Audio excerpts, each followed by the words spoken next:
शशाङ्खचक्रं सकरीटकुण्डलं सपीतवस्त्रं सरसीरुहेक्षणं सहारवक्षस्थलकौस्तुभश्रियं नमामि विष्णु शिरसा चतुर्भुजं। नमस्कार, जय श्री कृष्णा, राधे राधे। स्वागत है आप सभी का हमारे YouTube चैनल में। आज के इस वीडियो में आप श्रवण करेंगे आश्विन मास के शुक्ल पक्ष की पापांकुशा एकादशी व्रत की कथा।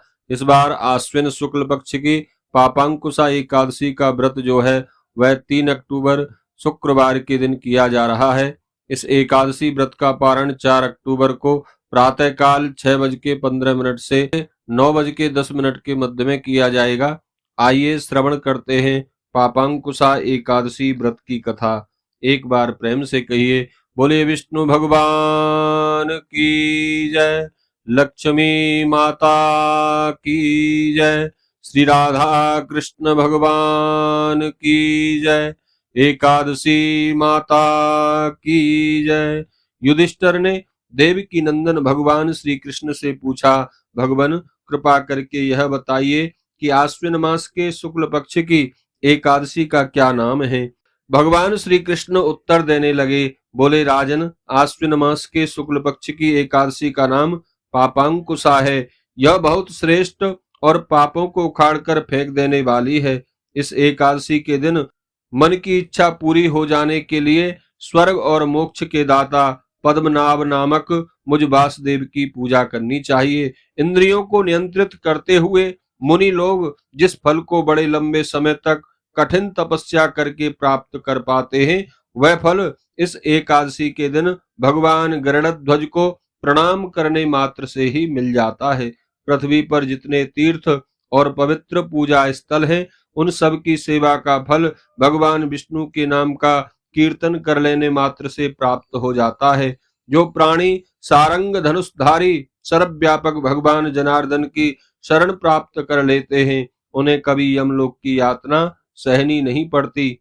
और यदि कोई अन्य कारणवश भी एकादशी व्रत कर ले तो उसे यम यातना नहीं भोगनी पड़ती। पर यह ध्यान रखने की बात है कि विष्णु भगवान के भक्त को कभी भी भगवान शिव की निंदा नहीं करनी चाहिए, और यदि कोई ऐसा करता है तो वह विष्णु लोक में स्थान प्राप्त नहीं कर पाएगा। निश्चित रूप से वह नरक में ही गिरेगा। इसी प्रकार यदि कोई शिव भक्त भगवान विष्णु की निंदा करेगा तो उसे घोर रौरव नरक की यातना भोगनी पड़ेंगी। यह यातनाएं इतनी लंबी अवधि तक भोगनी पड़ती हैं जितने समय में 14 इंद्रों की आयु पूर्ण होती है। पापांकुशा एकादशी का व्रत स्वर्ग और मोक्ष प्रदान करने वाला है, साथ ही शरीर को रोगों से बचाकर सुंदर स्त्री, धन एवं मित्र भी प्राप्त कराता है। एकादशी के दिन उपवास और रात्रि जागरण करने से सहज ही विष्णु लोक की प्राप्ति हो जाती है।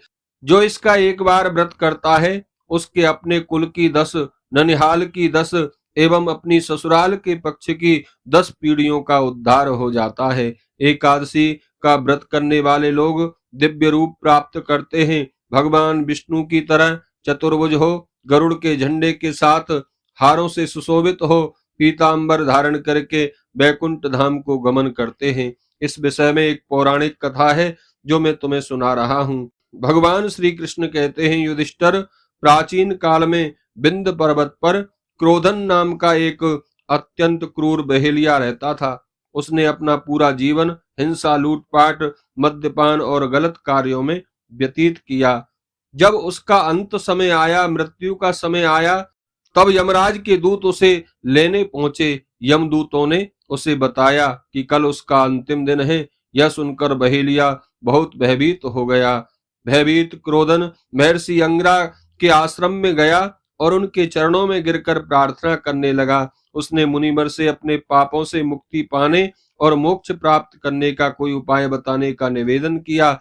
महर्षि अंगिरा ने उस पर दया करके उसे आश्विन शुक्ल पक्ष की एकादशी तिथि का विधि पूर्वक व्रत करने को कहा। अंगिरा ऋषि के कहे अनुसार उस बहेलिये ने पापांकुशा एकादशी का विधि पूर्वक व्रत किया। इस व्रत के प्रभाव से उसके सभी पाप नष्ट हो गए और उसे भगवान विष्णु की कृपा प्राप्त हुई। जब मृत्यु के बाद यमदूत उसे लेने आए तो वे यह चमत्कार देखकर हैरान रह गए कि पापांकुशा एकादशी के व्रत के प्रभाव से बहेलिये के सब पाप मिट चुके हैं और उसे यमलोक के बजाय विष्णु भगवान के वैकुंठ लोक में स्थान प्राप्त हुआ है।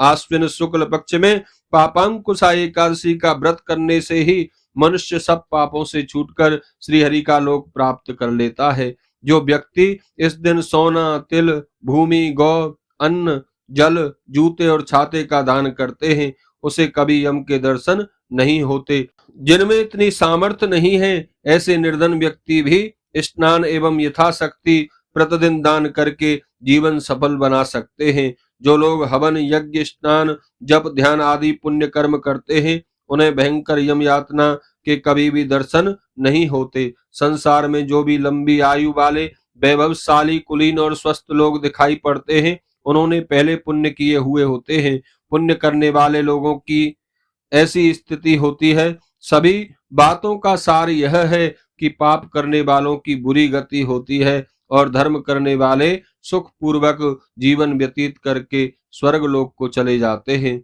पापांकुशा एकादशी व्रत में विष्णु भगवान की पूजा होती है और समा का आहार लेना चाहिए। बोले विष्णु भगवान की जय। एकादशी माता की जय।